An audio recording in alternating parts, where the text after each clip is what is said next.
오늘 우리에게 주시는 하나님의 말씀은 요한복음 21장 15절에서 18절까지입니다.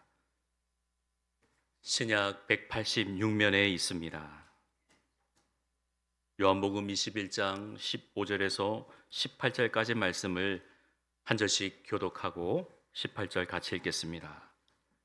그들이 조반 먹은 후에 예수께서 시몬 베드로에게 이르시되 요한의 아들 시몬아 네가 이 사람들보다 나를 더 사랑하느냐 하시니 이르되 주님 그러하나이다. 내가 주님을 사랑하는 줄 주님께서 아시나이다. 이르시되 내 어린 양을 먹이라 하시고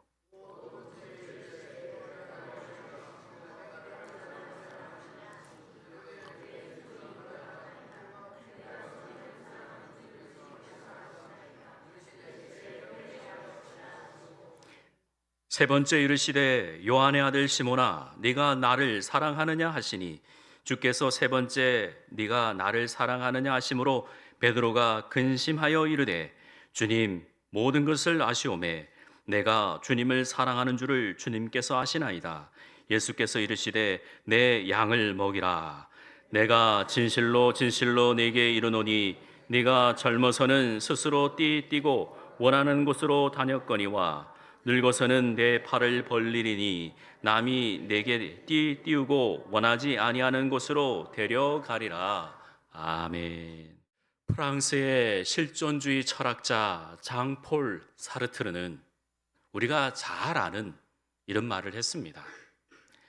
인생은 B와 D 사이의 C다라는 말을 남겼습니다.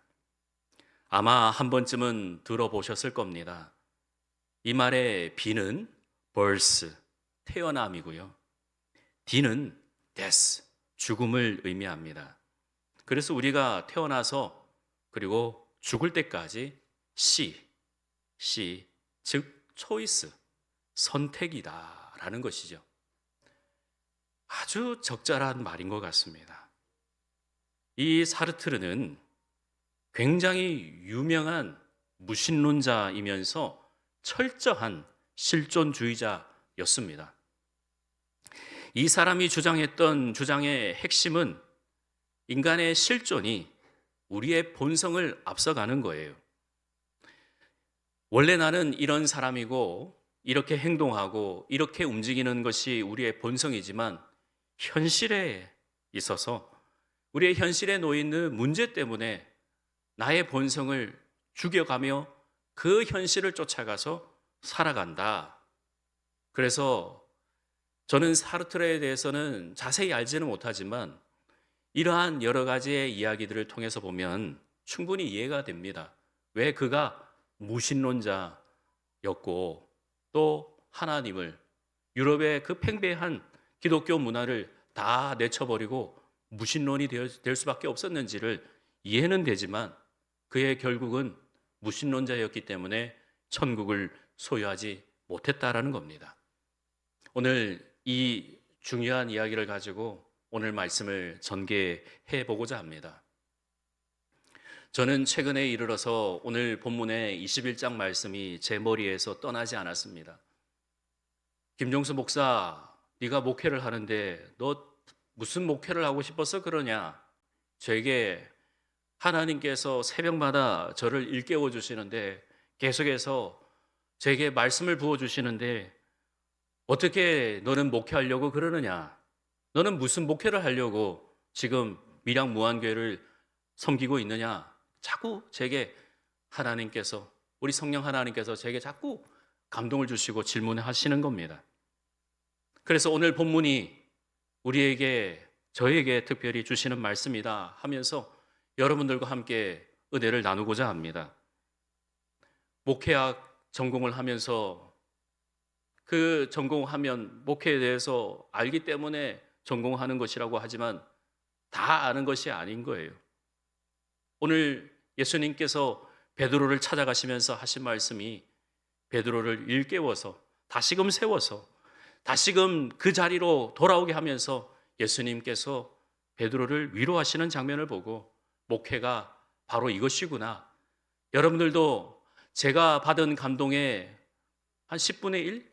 아니 1000분의 1? 아니 만 분의 일 조금이라도 이해가 되시면 좋겠다라는 것이 제가 이 자리에 올라오기까지 기도하고 올라왔다는 겁니다. 목회는 목회자만 하는 것이 아닙니다. 목회는 함께 합력하여 선을 이루어드리는 것이 바로 목회입니다. 그러기에 여러분들이 예배드리러 이 자리에 나왔을 때 함께 하나님을 영화롭게 하고 하나님께 영광 올려야 되는데, 너는 목회자니까, 당신은 장로니까, 당신은 권사니까 그렇게 떨어져 있다 그러면은 예배가 하나가 되지 못하지만, 서로가 서로의 마음을 이해하면서 함께 하나가 될 수 있도록 서로가 서로를 위해서 중보하고 기도할 수 있는 교회 공동체여야 하나님께서 기뻐하시고 하나님께서 함께 해주시는 줄 믿습니다. 그러기에 우리가 이 시간 하나님을 예배하고 하나님께 나와 있는 것입니다. 우리는 유한한 존재입니다. 하나님께서 부르신다면 갈 수밖에 없는 존재입니다. 그러나 그렇게 그냥 아쉽게 하늘나라 가는 것보다 정말 여러분들의 살아계심이, 또 살아계실 동안에 하나님께서 기회 주실 때 여러분들이 더 많이 하나님을 사랑하고 삶의 자리에서 기쁨을 체득하시면서 살아가기를 바라는 것입니다. 예수님께서는 베드로에게 이 사람들보다 나를 더 사랑하느냐라고 물으십니다. 그것도 3번이나요. 뭐 시간을 두고 시차를 두고 따로따로 물으신 것이 아니라 그 자리에서 1번, 2번, 3번 같은 말로 물어보십니다. 다른 목사님들의 설교를 들어보면 그 단어들이 조금 차이가 있다 하지만 결과적으로는 네가 이 사람들보다 나를 사랑하느냐라고 예수님께서 베드로에게 물어보십니다. 그리고 베드로도요, 끈기가 있습니다. 똑같이 같은 대답을 합니다. 시종일관 똑같은 대답을 3번 합니다. 이것이 우리에게 주는 은혜의 말씀이다라는 거예요. 제가 말씀을 쭉 묵상하면서 이 자리에까지 여러분들에게 전하기까지 제 삶의 자리에서 푹 고아낸 말씀을 여러분들에게 전하고자 하는데, 여러분들이 이 말씀을 제대로 이해하실 수 있으면 좋겠습니다. 베드로는 예수님께서 죽으시고 난 이후에 너무나도 낙심하고 낙담하여서 고향으로 돌아갑니다. 오늘 21장 앞절 2절 3절에 보시면 이렇게 기록이 되어 있어요. 시몬 베드로와 디두모라 하는 도마와 갈릴리 사람 가나 사람 나다나엘과 세베대의 아들들과 또 다른 제자 둘이 함께 있더니 시몬 베드로가 나는 물고기를 잡으러 가노라. 그래서 옆에 있는 친구들이 우리도 같이 가자 하고 배에 올랐지만 그날 밤에 아무것도 잡지 못했다라고 이런 말씀이 기록이 되어 있습니다. 베드로가 우리 예수님께서 돌아가시자마자 갈릴리로 고향으로 가서 동료들과 함께 다시 어부가 되었습니다. 3년 전에 했던 그 배를 버렸던 그 배를 다시 얻어서 배를 띄워서 물고기를 잡으러 나갔습니다. 먼 길을 돌고 돌아서 다시 제자리로 돌아갔습니다. 그 베드로를 우리 예수님께서 찾아가셔서 붙잡으시고 말씀해 주시는 겁니다. 잘 아시다시피 베드로는요, 예수님께서 죽으시기 전날, 그 전날에 주님, 다른 사람들은 몰라도 나는 주님을 끝까지 지킬 겁니다. 내 목숨을 내어서라도 주님을 지키겠습니다. 호언장담했습니다. 잘 아시지요? 그렇게 호언장담했던 베드로가 갑작스럽게 예수님께서 저항도 없이 말도 없이 아무 힘도 쓰지 않으시고 그냥 로마 군인한테 잡혀가는 거예요. 여러분들의 상황이라면 어떻겠습니까? 여러분들의 상황이라면 아니, 우리 주님께서 무슨 잘못이 있으신가? 그렇게 의구심이 들 겁니다. 갑자기 잡혀가시니까 말이지요. 베드로의 입장에서 본능보다 지금 있는 이 실존의 위기가 더 위기감으로 다가와서 어쩔 수 없이 뒤에 머뭇 발걸음을 뒤로 나아갈 수밖에 없었다는 거죠. 여러분들도 마찬가지입니다. 베드로가 하지 말아야 할 선택을, 하지 말아야 할 실수를 하고, 그리고 어쩔 수 없이 선임 수제자이기 때문에 멀찍이 따라가기는 합니다만 계속해서 머뭇머뭇거리면서 가는데, 너도 같은 당이잖아. 너도 저기 한패잖아. 어떻게 말합니까? 나는 저 사람을 모르고, 나는 저 사람을 저주하고, 나는 같은 당이 아니다 하는 결정적인 잘못된 실수를 하고 맙니다. 예수님께 근접도 하지 못하고 손해가 될까 벌벌벌 떨면서 옆에 쫄쫄쫄쫄 따라갑니다. 그리고 나서 예수님께서 하신 말씀이 생각이 났습니다.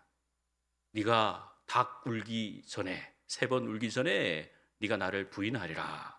그리고 나서 꼬꼬댁 하는 소리를 듣고 그만 예수님과 눈이 마주치고 그 자리에서 폭포 같은 눈물을 흘립니다. 주님, 죄송합니다.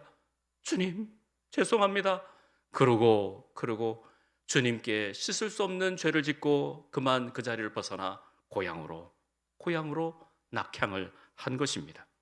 이런 베드로에게 우리 주님께서 찾아오셨습니다. 그리고 이른 아침에 식사를 쫙 베푸시고 얘들아 하고 제자들을 다 한자리에 불러 모으시고 와서 아침을 먹어라 하고 조반을 차려주십니다. 오늘 본문 말씀을 보니까 예수님께서 베드로를 찾아가셔서 내 어린 양을 먹이라 하고 말씀하십니다. 여러분들에게 이러한 결정적인 실수가 있거나 또 어떤 상황이 있다면 그 일들을 맡기시거나 찾아갈 수 있겠습니까? 마음에 큰 상처가 있는데도요. 하지만 예수님께서는 갈릴리로 베드로를 찾아가서 같이 음식을 드십니다. 직접 차려주시고 함께 먹자고 합니다. 베드로가 그동안 한 일, 때때로는 주님의 마음도 아프게 하고 자기가 먼저 앞장서기도 하고 했지만 예수님께서는 단 한 번도, 단 한순간도 베드로를 버리신 적이 없습니다. 오히려 베드로에게 고맙다고, 감사하다고 그렇게 할 정도로 예수님께서는 베드로를 아끼시고 또 어여삐 여기셨습니다. 낙향에서 마음상에 있는 베드로에게 예수님께서 직접 찾아가셔서 말씀하시는 것입니다. 15절에 그들이 조반 먹은 후에 예수께서 시몬 베드로에게 이르시되 요한의 아들 시몬아 내가 이 사람들보다 더 나를 사랑하냐라고 물으시는 거죠. 이 말씀은 여러분들도 감정이 이입이 되어서 보시면은 나는 단 한 번도 너를 포기한 적이 없고 나는 단 한 번도 너를 버린 적이 없고 나는 단 한 번도 너를 떠나본 적이 없다. 그만큼 내가 너를 사랑했다. 지금도 여전히 너를 사랑하기에 이 자리에 너와 함께하고 있다라는 것입니다. 내가 너를 더 많이 사랑한다. 자신을 배신하고 자신을 버리고 멀찍이 도망가서 다시 제자리로 돌아간 베드로에게 예수님께서 너 왜 그러고 있느냐? 너 도대체 네가 지금 해야 될 일이 무엇인지 모르느냐? 그렇게 책망하시지 않았다는 겁니다. 예수님께서는 분명히 네가 이 사람들보다 더 나를 사랑하냐라고 물으시는 겁니다. 우리에게 있어서의 현실도 마찬가지입니다. 우리의 삶의 자리에서도 마찬가지입니다. 예배도 중요하고 교회도 중요하지만 우리의 놓인 현실이 있기 때문에 우리의 삶의 자리가 있기 때문에 먼저 내가 삶의 자리가 좀 나아지고 난 다음에 하나님을 예배하지요. 하나님을 더욱더 섬기지요. 우리가 그런 선택들을 할 수가 있습니다. 우리가 그런 선택들에 놓일 때도 있습니다. 여러분들이 어떻습니까? 삶의 자리에서 여러분들의 선택은 어떠한 선택을 하십니까? 베드로가 어쩔 수 없이 예수님을 배신하고 배반한 그 상황 가운데 있기에 어쩔 수 없이 그러한 선택을 했지만 우리 주님께서는 베드로를 단 한 번도 포기하지 않으시고 찾아가셔서 네가 이 사람들보다 나를 더 사랑하냐 이렇게 물으시는 겁니다. 그때 베드로는 이렇게 말합니다. 내가 주님을 사랑하는 줄을 주님께서 아시나이다. 이르시되 내 양을 먹이라. 여기서 말하는 먹이라라는 것은요, 우리가 앞에 계속해서 조반을 먹은 후 조반을 먹으라 하는 그 단어와 예수님께서 말씀하시는 먹이라라는 단어는 다릅니다. 이거를 아셔야 합니다. 조반을 먹은 후, 이 먹은 후는 실제 우리가 식사를 차려놓고 정찬을 먹다라는 뜻의 아리스타오라는 헬라어입니다. 하지만 예수님께서 말씀하신 내 양을 먹이라 하는 이 먹이라는 보스케라는 헬라어로 내 양을 극진히 살피고 굶기지 않도록 살피고 지속적으로 살피고 돌보아라 하는 명령입니다. 베드로에게 내 양을 먹이라라고 했을 때 그냥 우리가 한 끼 식사 하나 하시죠 하는 정도가 아니다라는 겁니다. 내 양을 먹이라는 것은 끝까지 붙들고 책임을 져라. 왜 그러고 앉아있니? 왜 그러고 있니? 라고 말씀하시면서 내 양을 먹이라, 그렇게 하시는 겁니다. 우리의 삶의 자리에서 이제 겨우 내가 먹을 것이 해결되고 이 대한민국 땅이 세계 선진국의 반열에 올라가서 먹을 것이 없어 죽는 일은 거의 드물다 하지만 영적으로 말라 있어서, 계속해서 영혼이 말라 있어서 시대가 발전되면 발전될수록 우울증이 심하고 자살률이 높고 더 많은 사람들이 이혼을 하고 갈라지고 더 여야가 대립되고 이러한 시대에 살고 있는 우리가 우리에게 주시는 하나님의 말씀이 무엇인지를 우리가 더 살피고 봐야 될 것이 우리의 현실 앞에 떡하니 놓여 있다는 겁니다. 저와 여러분들이 더 많이 하나님의 말씀에 대해서 경청하고 내가 하나님께 받은 그 첫사랑의 그 은혜를 내가 다시금 회복시키면서 내가 무엇을 해야 될지를, 내가 삶의 자리에서 이것을 선택해야 될지 하나님을 선택해야 될지 그 갈림길에 놓여 있을 때 사르트와 같이 어떤 선택을 해야 될지, 결국에는 나는 어쩔 수 없이 무신론자가 되어야 되겠다라는 그러한 선택이 아니라 와서 내 양을 먹이라 하는 그 뜨거움을 가지고 지속적으로 교회에 여러분들이 주신 그 첫사랑의 열매를 가지고 하나님의 말씀을 경청하면서 더 한 걸음 한 걸음 나아가기를 우리 주님께서는 이 시간도 우리에게 간절히 원하고 계시는 것입니다. 이것이 저와 여러분들이 가지고 있는 비전이어야 하는 것입니다. 목회는 목회자만 하는 것이 아니라 온 성도가 합력하여 선을 이루어드려야 하나님의 나라가, 하나님의 뜻이 이루어지고 하나님께서 우리에게 주시는 그 명확한 사명이 우리에게 불붙듯 일어나면서 하나님께서 주시는 그 말씀이 우리의 삶의 자리에 편만히 펼쳐나가는데 전부여 의지 없어서 손 들고 옵니다. 울면서 선택을 하면 할수록 우리의 영과 육이 약해지고 연약해지고 부딪히고 쓰러지고 넘어지고 주 나를 박대하시면 나 어디 갑니까? 다 원인을 하나님 앞에 돌려버리고 다 하나님께 죄송한 마음 가지고 멀리 갔더니 우리가 그럴 수가 없다라는 겁니다. 예수님께서는 다시 찾아가셔서 베드로를 일깨워 주시는 겁니다. 베드로야, 나는 괜찮다. 나는 아무것도 아니다. 네가 일어나라. 네가 나를 사랑하는지 내가 다 알고 있다 하시면서 16절에 두 번째 또 말씀하십니다. 요한의 아들 시몬아, 네가 나를 사랑하느냐? 주님, 그렇습니다. 나는 여전히 주님을 사랑합니다. 주님은 아가페, 네가 나를 사랑하느냐? 나를 전심으로 사랑하느냐? 하지만 베드로는 필레오, 이렇게 대답합니다. 예, 주님, 저는 주님을 친구처럼 사랑합니다. 정말 주님을 사랑하고 친구와 같이 사랑합니다. 그렇게 대답을 하는 겁니다. 그래, 내 양을 치라. 여기서 치라는 것은 목을 치라는 것이 아닙니다. 포이마니오라는 이 헬라어는 길을 인도해라, 위험에서 지켜라. 상처를 치료해라. 약한 양을 돌보아라. 그런 말씀입니다. 그리고 17절입니다. 17절을 같이 읽어보겠습니다. 시작. 세 번째 이르시되 요한의 아들 시몬아 네가 나를 사랑하느냐 하시니 주께서 세 번째 네가 나를 사랑하느냐 하심으로 베드로가 근심하여 이르되 주님 모든 것을 아시오매 내가 주님을 사랑하는 줄을 주님께서 아시나이다. 예수께서 이르시되 내 양을 먹이라. 먹이라, 치라, 먹이라.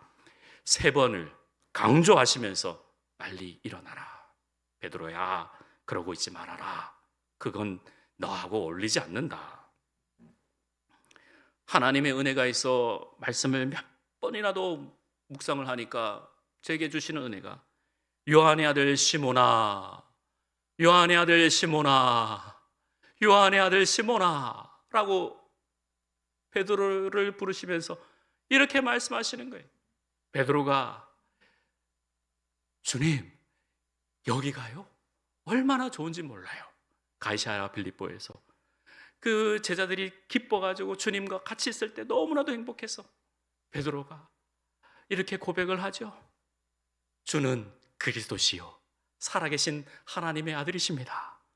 세상의 제자들은 엉뚱한 이야기하지만 베드로는 주님을 하나님의 아들, 하나님이라고 고백하니까 예수님께서 뭐라고 하십니까? 너무나도 기쁘셔서 바요나 시몬아 네가 복이 있다. 바요나 시몬아, 요한의 아들 시몬아 네가 복이 있다.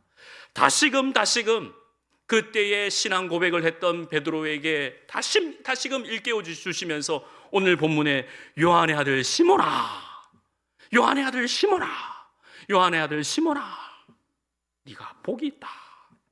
그때 내가 너를 칭찬했고 내가 너의 그 신앙 고백 위에 내 교회를 세우겠다고 그때 네가 사명을 받았듯이 다시금 일어나라 하시는 그 말씀인 거예요. 요한의 아들 시몬아, 그때의 칭찬을. 그래서 베드로가 듣고 다시 사랑이 불일 듯 일어나서 예, 나는 주님을 친구와 같이 정말로 진실되게 사랑합니다. 그렇게 말을 하는 겁니다. 먼저 우리를 하나님께서 부르실 때 전도해와라 라고 부르시지 않습니다. 너를 돌보아라. 네 주변을 돌보아라. 내 삶의 자리를 돌보아라. 그렇게 말씀해 주시죠. 잘 아시는 마태복음 4장 19절에 베드로를 부르셔서 말씀을 주시고 사명을 주십니다. 같이 읽어봅니다. 19절만 읽어보겠습니다. 시작. 말씀하시되 나를 따라오라. 내가 너희를 사람 낚는 어부가 되게 하리라 하시니 아멘. 사람을 낚는 어부, 즉 가서 전도해와라. 아니, 옆에 있는 사람들과 함께 돌보고 살피고 하나님의 나라를 일구어라. 그렇게 사람을 낚는 어부가 되게 하신 그 하나님의 사명을 다시금 베드로가 가지면서 그 어려운 그 상황에서 다시 일어나 베드로는 이제 제자에서 사도로 부르심을 받게 되는 것입니다. 제자가 끝이 나고 이제 보내심을 받는 겁니다. 내 양을 먹이라 하시면서 사도로 파송을 받게 되는 현장을 여러분들이 말씀을 통해서 보고 계시는 겁니다. 가서 내 양을 먹이라. 아포스톨로스, 사도로서 보내심을 받았다라는 것입니다. 그러기에 저와 여러분들이 우리의 삶의 자리에서 다시금 나에게 주시는 말씀이 뭔가? 나는 내가 무한교회를 섬기면서 무슨 일을 해야 될까? 첫 번째 부르시는 것은 내 양을 먹이라.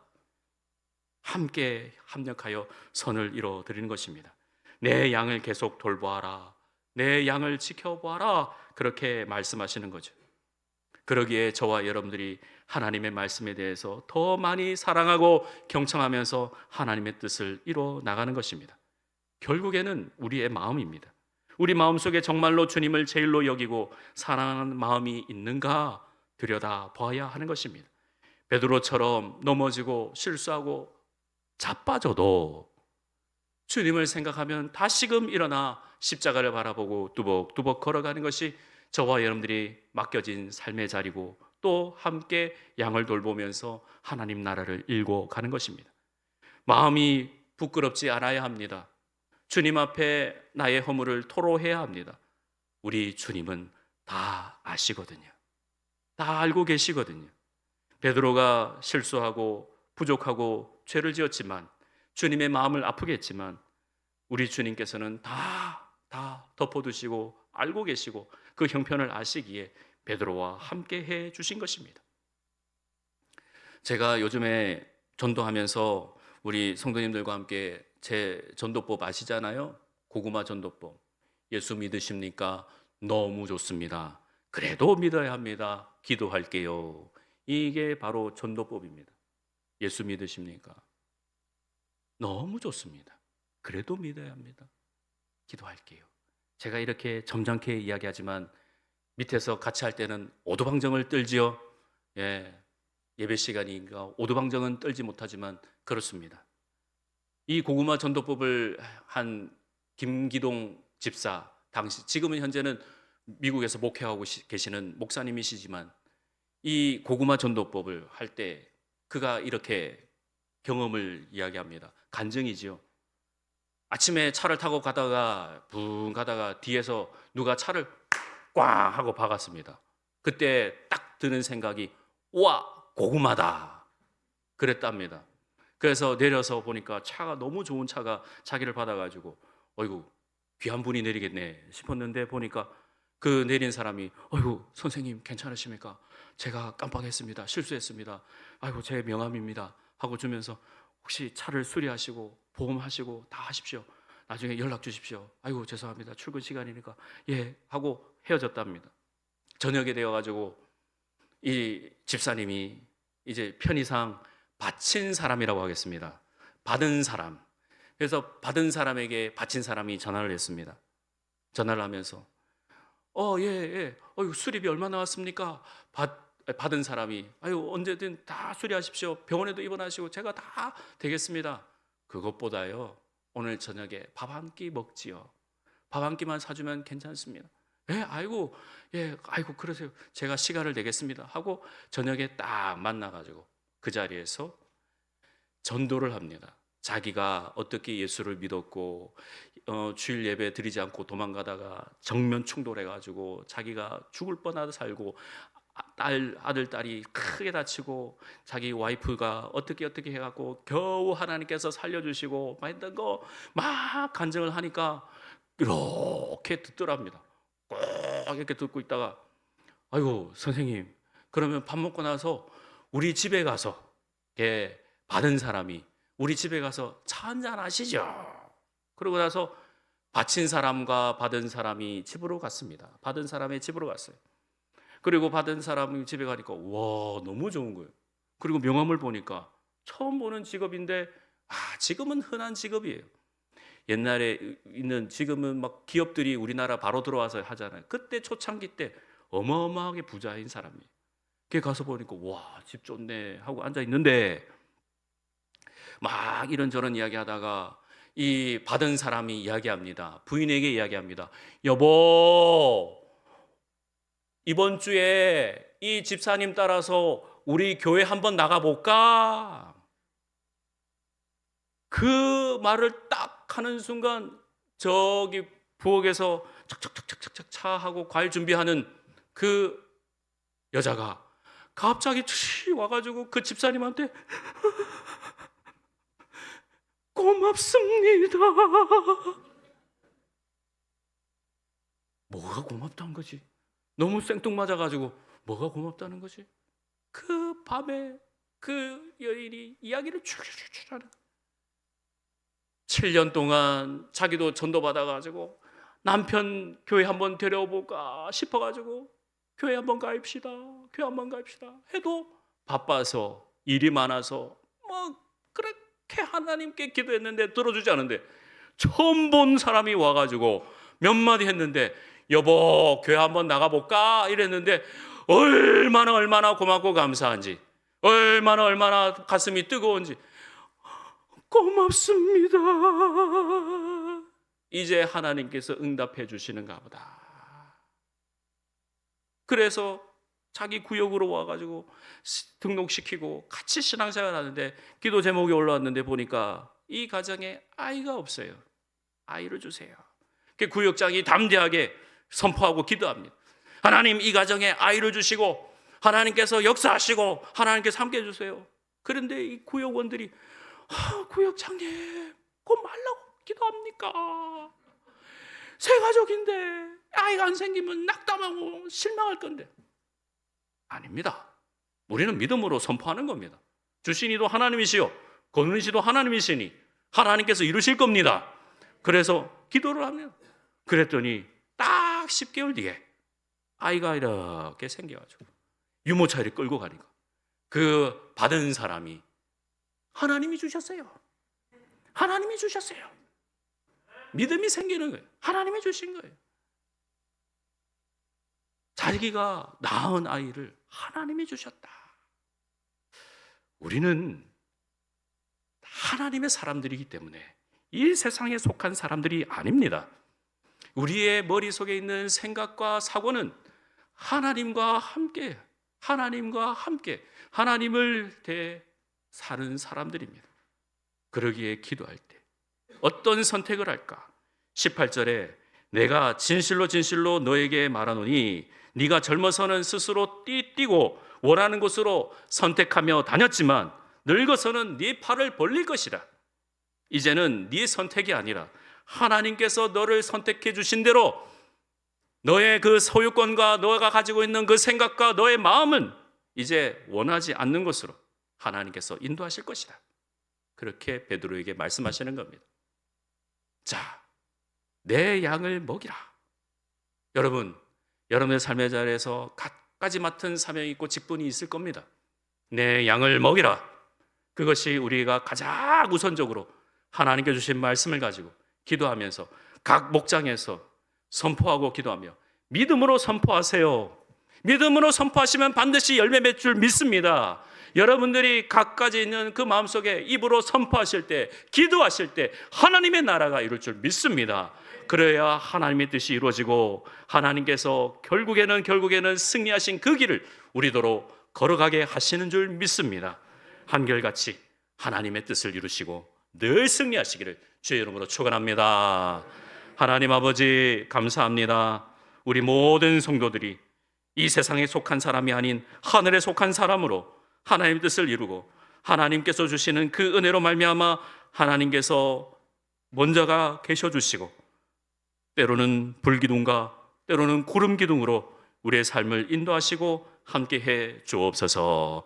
모든 것 주님께 의탁하옵고 예수님의 이름으로 기도하옵나이다. 아멘.